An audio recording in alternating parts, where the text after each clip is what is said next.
Hi friends and dear students, welcome back to my YouTube channel SS Pediatrics. My today's topic which is I am going to discuss with you is umbilical hernia.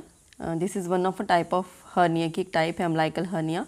Near about 10% of children में usually देखा गया है umbilical hernia and mostly girls इससे ज़्यादा affected होती हैं. Basically होता क्या है umbilical hernia में there is a protrusion of a loop of the intestine in between the opening. जो बेसिकली एब्डोमिनल मसल्स में जो ओपनिंग होती है वहाँ पे इंटेस्टाइन का कोई लूप जो है वो प्रोट्रूड कर जाता है, मूव कर जाता है.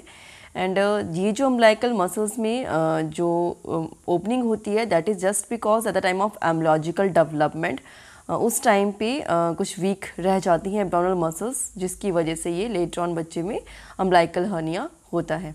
इन डिटेल जानने के लिए आपको वीडियो लेक्चर कंप्लीट सुनना पड़ेगा. So let's start with the topic umbilical hernia. Start with the topic umbilical hernia.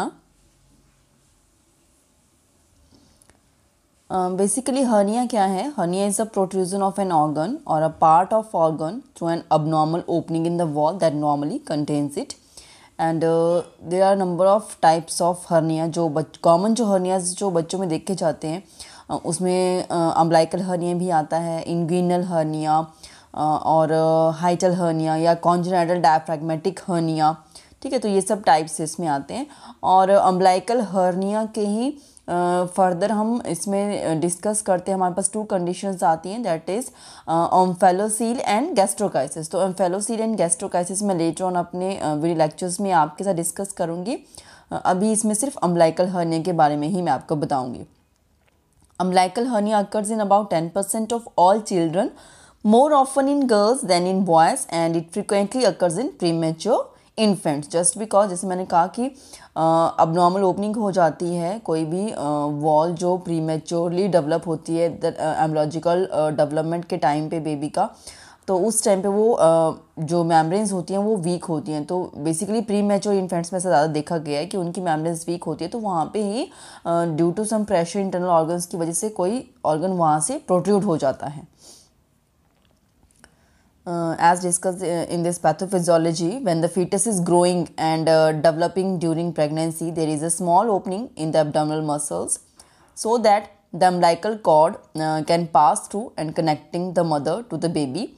After birth क्या होता है, द ओपनिंग जो है abdominal muscles में वो यूजली क्लोज हो जाती है as the baby matures, but sometime these muscles do not meet together completely and a small opening remains. And a loop of intestine can move into the opening between abdominal muscle and causes hernia. You can see in this picture, आप देख सकते हैं यहाँ पे intestine becomes trap. तो intestine का एक loop जो है वो हमारे वीक मसल्स के थ्रू बाहर निकलता है और वो वहाँ पे ट्रैप हो चुका है और इंटेस्टाइन बिकम स्ट्रैगुलेशन हो जाती है. स्ट्रैगुलेटेड इंटेस्टाइन मीन्स उस एक पोर्शन पे अभी मतलब कुछ भी चीज़ पास आउट नहीं हो रही है. ठीक है, ऑक्सीजन ब्लड भी वहाँ पे पास आउट नहीं होगा, तो ब्लूइश कलर का हो जाता है वो. Next is the clinical features. इसमें हम क्या देख सकते हैं, क्या चीज़ ऑब्जर्व करेंगे. अपीयर्स एज अ बल्ज और swelling in the belly button area. तो यहाँ पे पिक्चर में भी आप देख सकते हो एक बल्ज और स्वेलिंग नज़र आ रही है बेबी का अम्बिलिकस के पास, that is belly button area. The swelling may be more noticeable when the baby cries and may get smaller or disappear when baby relaxes. ऐसे क्यों होता है, क्योंकि जब बेबी क्राई करेगा तो एक प्रेशर एक्सर्ट होता है इंटरनल ऑर्गन्स के ऊपर, जिसकी वजह से वो प्रोट्रूड कर जाते हैं. जैसे बेबी रिलैक्स हो जाएगा तो प्रेशर कम हो जाता है तो वो डिसअपियर हो जाता है. If the physician gently pushes on the bulge when the child is calm and quiet lying down, it will usually get smaller and go back into the abdomen. ठीक है, तो अगर बेबी क्वाइट एंड काम है, relax है, तो अगर उसको हम थोड़ा सा प्रेस करेंगे तो ऐसा लगेगा कि वो वापस अपनी जगह पे जा रहा है inside the abdomen. Next is the diagnostic evaluation. Physical examination reveals the presence of the bulge in umbilical region, and with the help of abdominal X-ray and ultrasound, we usually examine the intestine more closely and more accurately. We used to identify the umbilical hernia. Next is the management.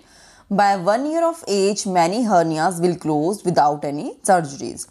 All hernias are expected to close by 5 years of age, and hernia become bigger with the age and is non-reducible और still is present after the 3 years of age. ऐसे कभी कभी हो जाता है कि कुछ एक हर्निया जो है वो अपना वापस पोजीशन में नहीं जा पाते हैं, that is known as not reducible, और वो लेटर ऑन टाइम के लिए भी बेबी में रहते हैं, and those need surgical repair और treatment, and during surgery the child is placed under anaesthesia.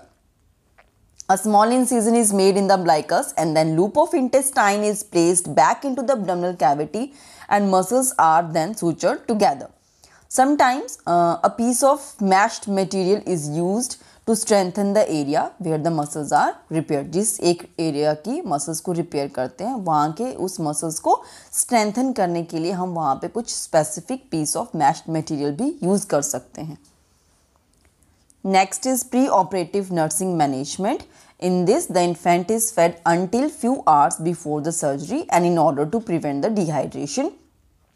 All the pre-operative routine care is given like bath to the child in the morning and putting operation theatre clothes, placing identification band on the wrist of the child and collecting all the reports of the laboratory investigations and preparing the patient's file.